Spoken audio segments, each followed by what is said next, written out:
Hey, everybody, welcome back to another episode of the Bulletproof Dental Practice Podcast. I am flying solo today. I'm your host, Dr. Peter Boulden, and with us, excited to call him a friend and someone who's been on the podcast before. It looks like it was about March of 2018. One of the foremost experts in the world, and that's not a joke, in local search. Darren Shaw, he owns a company in Canada called whitespark.ca, which I highly recommend everyone listening check it out because it's got a lot of tools and tips and just real clean interface to kind of get some stuff. So Darren is my go-to in terms of looking for local search. And as I teach others, you know, when I teach at the summits and stuff like that about marketing, Darren is kind of the guru who helped craft some of my knowledge. And anyway, Darren, welcome back to the show. Thanks for having me. Yeah, it's always a pleasure chatting with you, Peter, about local SEO stuff. Yeah. You know, Darren, you have joined the small elite crowd of those who have been on the prestigious Bulletproof Dental Practice podcast two times now. Oh, it's a very small group, but yes.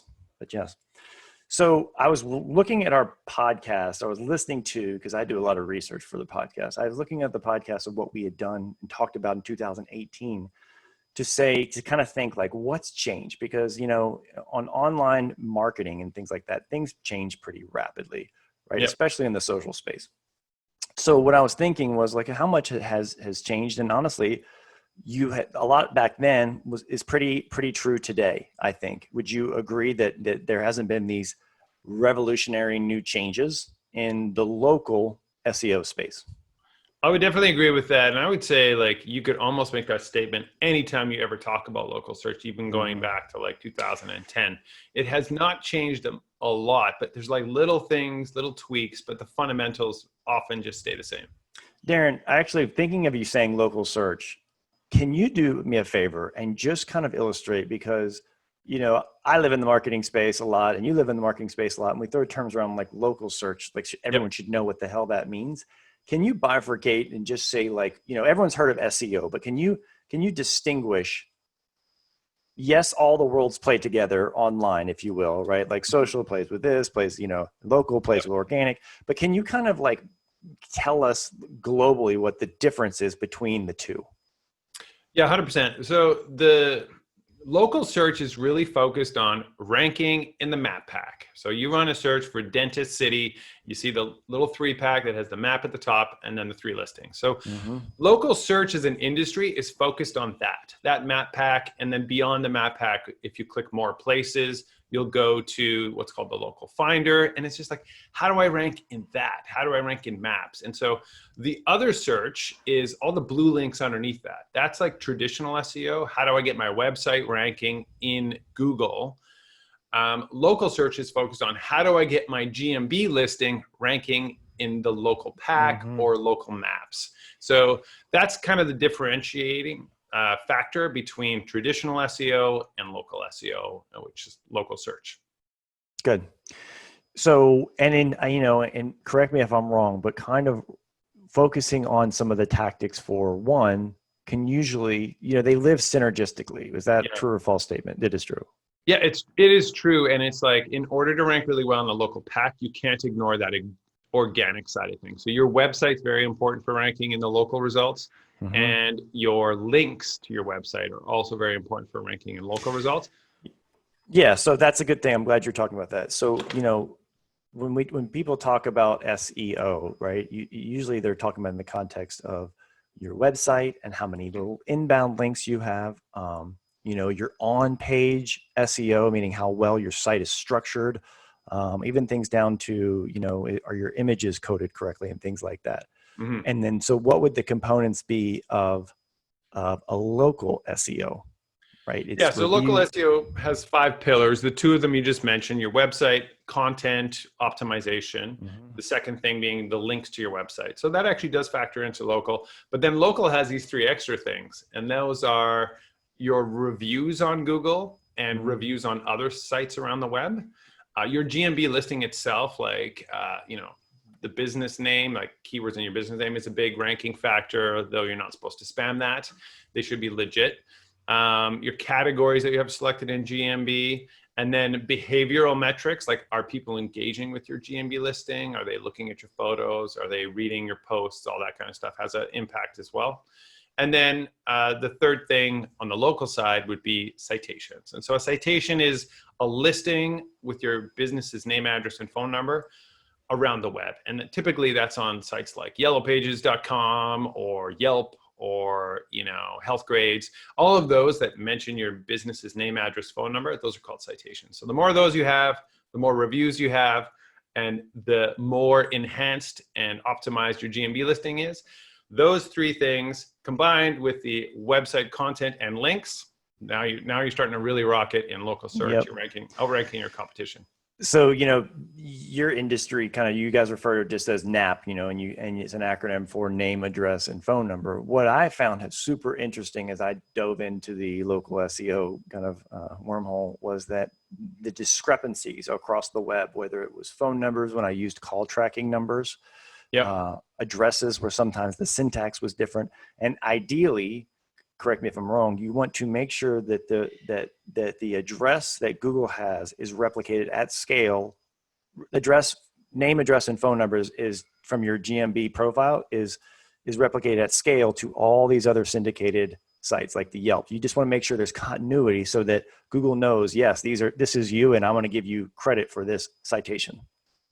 Yeah, I'm glad you brought this up because it's a thing in local search that has kind of come around through the ages, like since the very beginning. And so name, address, phone number consistency, so making sure it's the same name, address, and phone number on all those business listings, has traditionally been one of these things that people always say, oh, you really got to make sure you have it right. That used to be true, and it's less true today. And the reason it's less true today is because Google has gotten way more sophisticated at matching. And so if in the past you had a different phone number on a listing, then you kind of wouldn't get credit for it. It's almost like a link that was going to a different website. It's like you didn't get the credit for it. But these days, Google's matching algorithm has gotten a lot smarter. So if it's got the same name, the same website URL, and the same address, but a different phone number, Google still knows that's actually your business, and you'll still get credit for that citation. That used to not be the case, because I remember used to not be the case. Yeah. Okay, so they've gotten the AI has gotten better, right? It has gotten fuzzy better. tech has gotten better. Another thing that people go way too far on is really worrying about little tiny tweaks with their address in terms of consistency. So like one site will list it with suite number 307, and then the other site will list it with like STE 307 or number sign 307. Those little discrepancies you don't have to worry about because Google does something called address normalization. It's almost like all the different versions of the addresses that they find on the internet, it goes into this funnel, and then at the bottom it comes out with this sort of canonical address because they all kind of normalize to the postal address. Okay. And so actual like little discrepancies in your name, like whether this is first or last, like abbreviations, all that stuff is totally fine, or in your address. So can I find, Darren, when I have focused more on, what am I trying to say? I think that for local businesses like a dentist, I think really putting a true emphasis on those components of local search is really important because obviously we are offering services with geographic specificity, right? Yep. So when people type in, which is a common thing, people get on Google and they send dentist near me, Google's saying, all right, number one, I know where you are. Number two, there's a dentist 3 miles away, right? So some of that you can't, so put a pin in that for a second, versus I can rank for keyword terms that are agnostic of where you are, meaning I can rank in California for the term Atlanta dentist, Atlanta cosmetic dentist, right? But I can't really fool Google into saying, hey, make me be the guy in the top of the map pack for everything, no matter where someone's located, if they're typing that word. Am I describing that? Do you understand what I'm trying to say? I know exactly what you're saying. Yeah. And so that is what we call the proximity factor. So how close, like if I did a walk down the street, and in fact, I did this exact case study. I drove to get my groceries and I stopped every couple blocks and pulled over to the side and I would run a search for like dentists, right? And so it's unbelievable how much the results change. Like, wow. Honestly, every Every 100 feet, you're going to get different results because Google is always trying to show you, be like, oh, you're looking for a dentist? Well, look, there's one right across the street. Or, you go down here. Oh, you're looking for a dentist? Well, here are the 3 that are closest to you. And so being close to the actual searcher is a really strong signal, but it doesn't mean that you are handcuffed to only that as a strategy, because you will find there are prominent dentists in every city that tend to pull from a much wider radius. Right. And that's what local search can do for you. So when you actually invest in it and you build up your authority in your city, it's like Google's like, it's going to increase your umbrella of what you can kind of show in almost, right? Yeah, Google's going to be like, okay, here are the 2 that are closest to you. But here's the badass one. This dentist, he's got 7,000 reviews and he's mentioned on all the news, and he's got like 100,000 websites on the internet are mentioning this one. You probably want to check this one out too. And so that's actually where you can break proximity. And so you can't expect to rank in the entire city in the local pack, but you can expect to expand your radius with local search tactics. Interesting. So let me ask you, what effect, is it just quantity of reviews, or does it actually factor in good versus bad?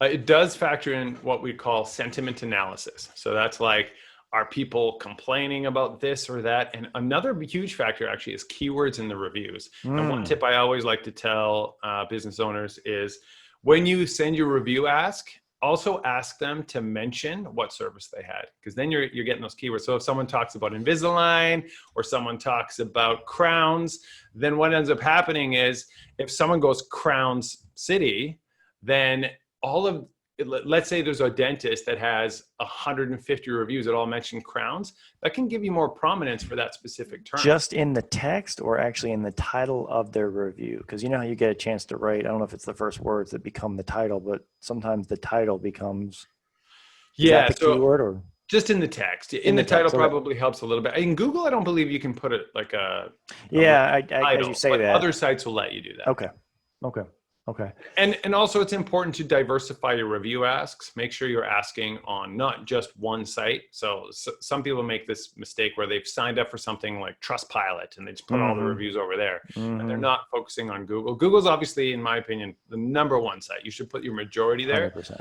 But then sprinkle some other sites out there. So it's like every 4th review ask, send it to one of these other sites. So that way you're getting that prominence. That's probably about the ratio we do as well. Honestly, we look at, obviously Google drives everything. So we focus the 80-20 rule. Let's just put it that way, right? Yep.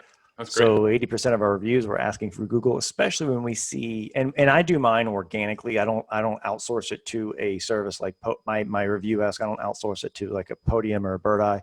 It just never worked well for me. And I like that the person who has the relationship asking for the review as opposed to a piece of software. I know I'm a little oddly old school in that aspect.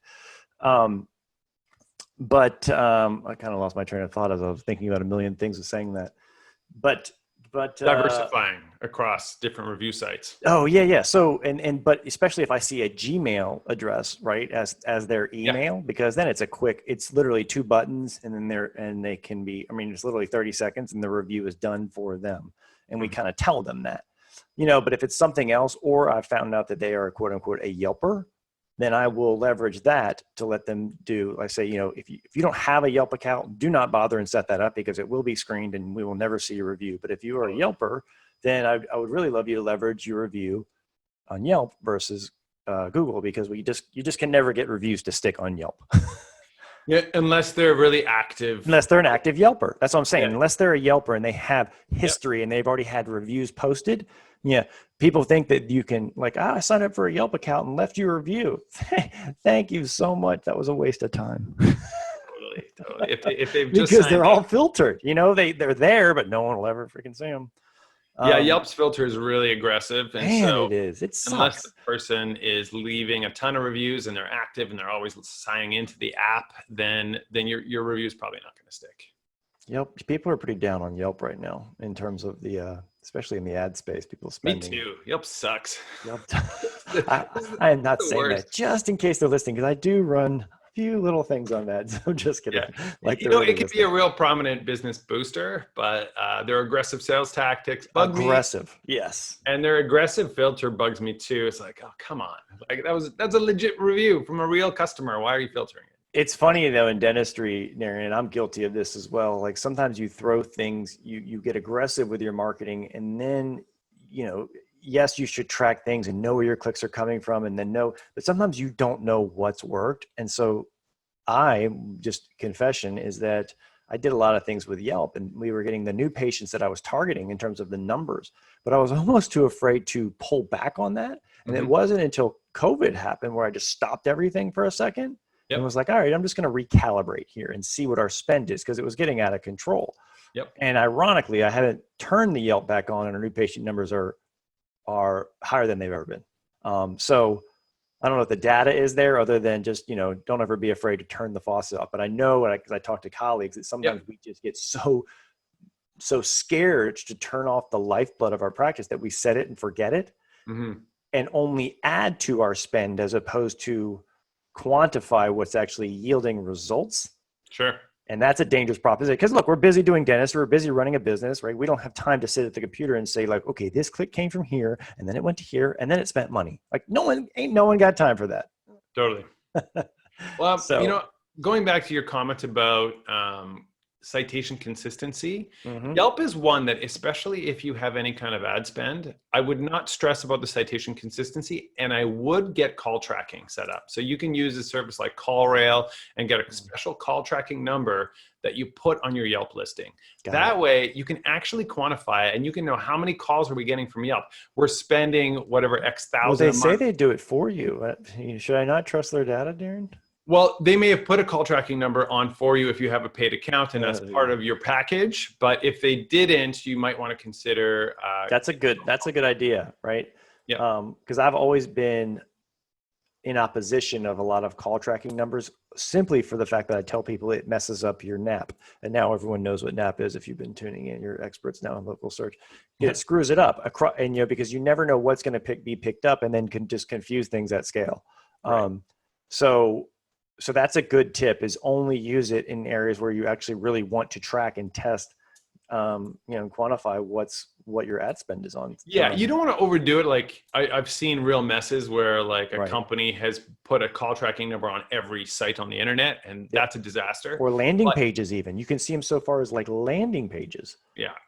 Which Yeah, is landing pages, actually, if it's on your own website, it's usually a safe way to do it, because it's called dynamic number insertion, where it's like the page loads, and then what Google would see is like the first paint of the page, but then after the whole thing loads, it replaces the number. And so Google only sees that number, but the visitors see the call tracking number. So they do that so with it doesn't mess up anything in terms of a citation thing. It actually is dynamic. That's interesting. Yeah. So that's the way, and if you used like CallRail and use their little widget, it does it that way so that it doesn't actually mess up your call tracking. So Darren, has anything changed in terms of like what? So I know you're about to host a conference, right? That you're going to tell our listeners kind of, it's a virtual, of course, COVID, everything right now. We're going to talk about, but like, for instance, what has changed? Like, what have you seen being the newest rage in your space from between 2018 when you were on the podcast last and now? The biggest thing for sure is a non-stop launch of new features in Google My Business. And so what I've seen a lot of businesses is that they set up their Google listing 5 years ago and they haven't never thought touched about it again. since. And so this is like, you have no idea what's in there now. It's like you can post products, and your product can actually be services. So you can be like, here's a product and it's Invisalign. Here's a product, it's crowns. Here's a product, it's, orthodontics, whatever it is, you can actually create that. And these products have massive visibility on your listing. So there's been a huge shift between like your basic listing, which is just name, address, phone number, your link to your website, maybe a couple photos. That's honestly 80 to 90% of every Google listing out there looks like that. Then people set it and forget it, right? They did it a long time ago because they had no idea that in the past 3 years, Google has given you, they've exploded Google My Business with like a ton of features. You can add products, you can do posts, you can add your services, you can actually do bookings right through GMB. So there's so much stuff you can do in GMB, and hardly anyone is taking advantage of it. Actually, one of the presentations at our conference, we did a full data crawl of over 72 categories in the top 100 cities in the US and the top 100 cities in Canada. So we looked at over 700,000 businesses. And I just pulled the data for dentists before the podcast so I could see like what percentage of dentists are actually using these features. It's nuts. It's nuts. It's like, what is it? What is it? I'll tell you, let me give you some data. I'm going to pull up my spreadsheet here. Only 2% of dentists across the US and Canada, over a set of 20,000 plus dentists, are using products. 2%. And so when you say using products, you mean the product feature on GMB? That's what I mean. So if you look at the GMB listing, if you have products, they show up really prominently and they really help make your listing stand out. Another one that's a bit mind-blowing are Google Posts. So Google Posts it's like a Facebook post on your Google listing, right? Mm-hmm. And so I know you're using them, you're up on all this stuff, but so many dentists aren't. In fact, only 6% of those dentists have an active post right now. 6% across the entire country. So it's nuts. And so that means Atlanta Dental Spa, who is doing it, when someone's browsing the GMB, they're looking through the local results, your listing totally stands out. Imagine two websites. Website one is just like name, address, phone number, and a picture. And then website two has all this content and talks about all the cool stuff they do. It has a whole services section. You can see all that. You can look at videos. You can look at all their photos. Which dentist are you going to go to? The one with the fully built out website, really awesome website, or the one that has like nothing to say? I have a theory about this, Darren. Remember Google Plus? Of course you do, but some of the listeners there remember Google Plus. And Google, that's probably the first time in their life they've ever really experienced a loss or, a big L in terms of like Facebook and Yelp and everything. It's just a product that didn't work. Yep. And I think they got their feelings hurt so bad that they're like, look, we're going to make GMB. And then those who actually use it, we're going to actually give you a lot of preferential treatment because we're not getting another L in this big world.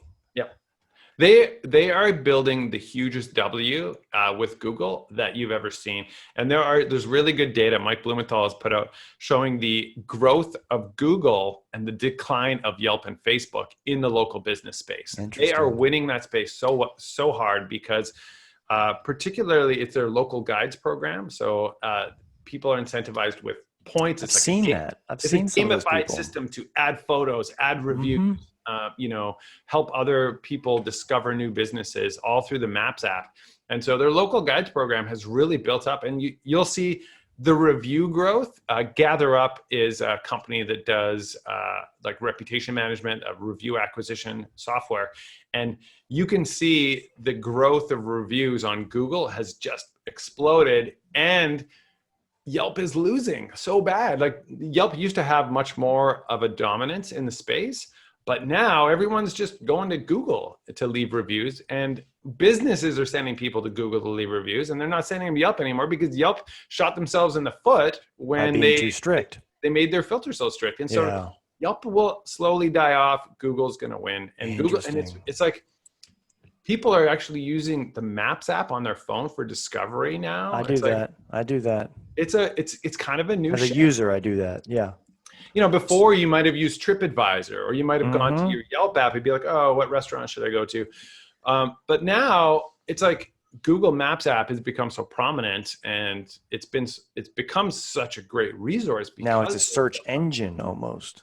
It's really awesome. And so huge W there. They're winning. So I kind of cut you off, and I didn't know if you were done with because you were kind of talking about the ways in which things were changing. And I want to make sure that I don't derail you in this.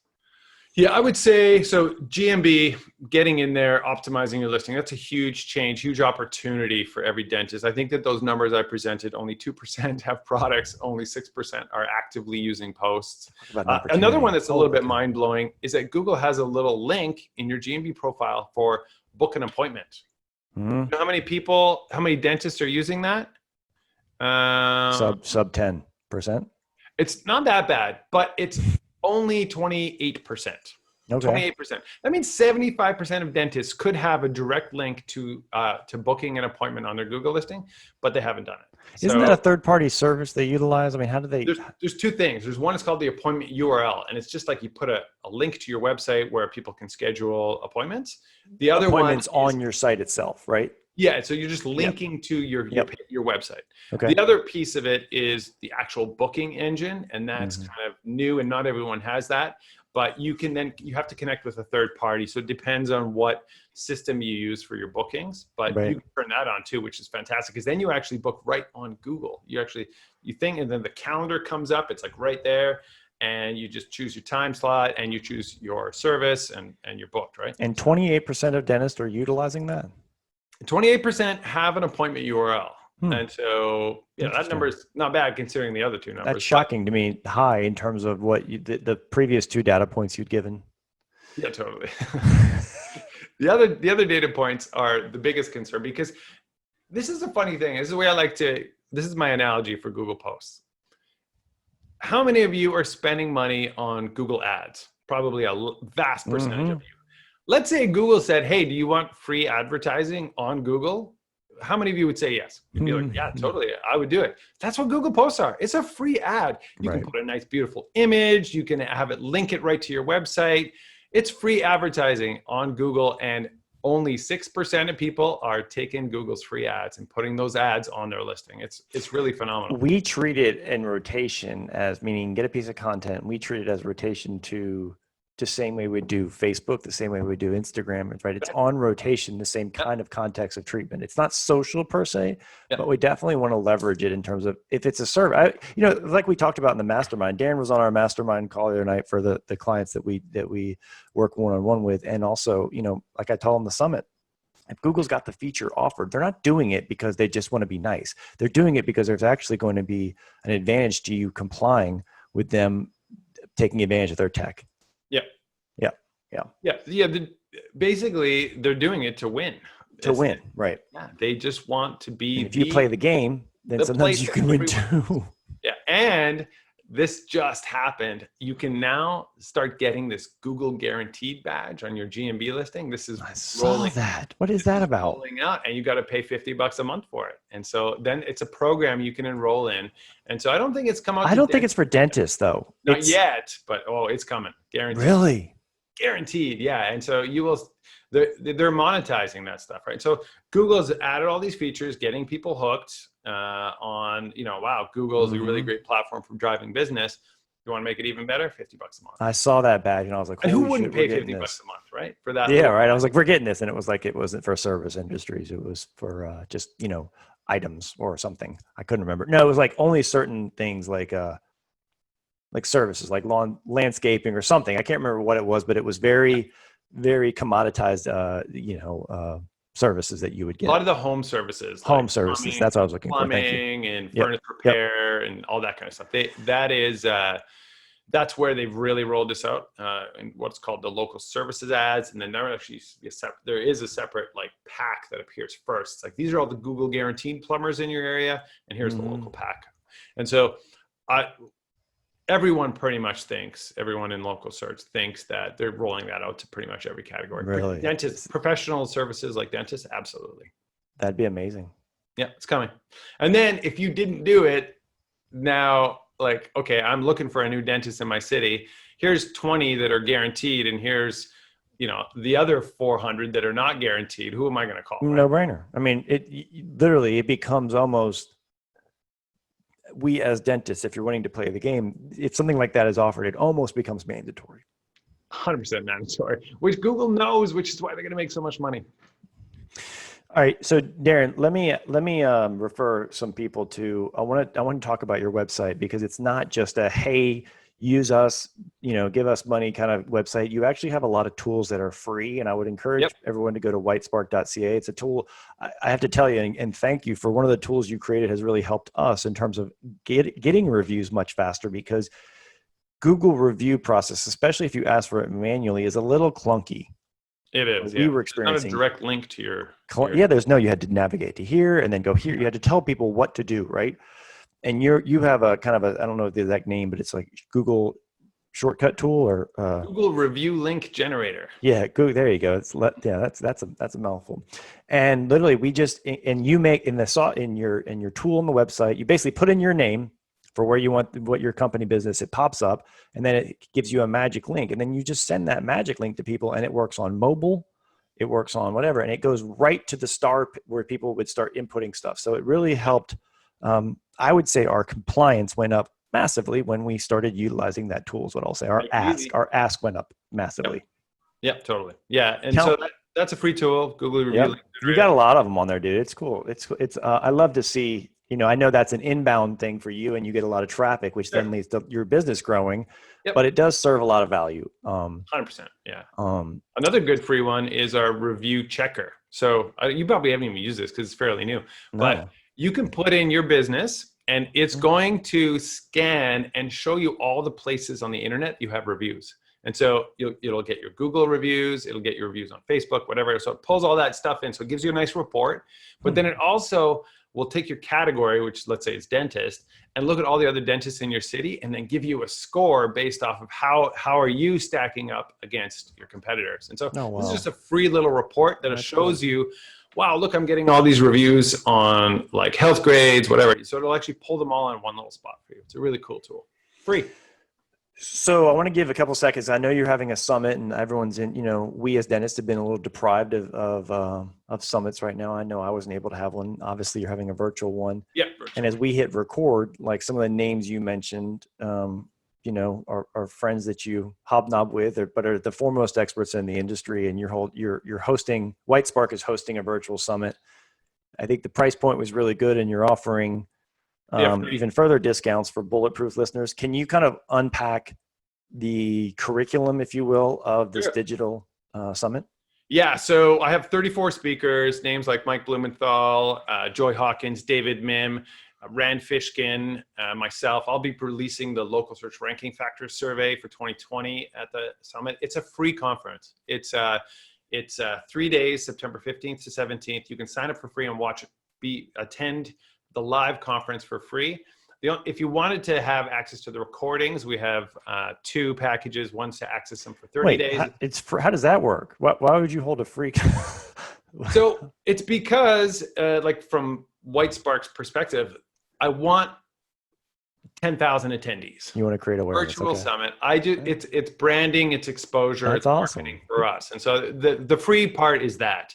Okay. I'm not looking to make money off of the conference, and I just want as many attendees as possible. So far, we have 1,500 people registered. So 1,500 registered already, and we're just kind of ramping up our marketing on it. So I think it's going to be a great conference. If you wanted to get access to the recordings, we have a discount for our all access passes.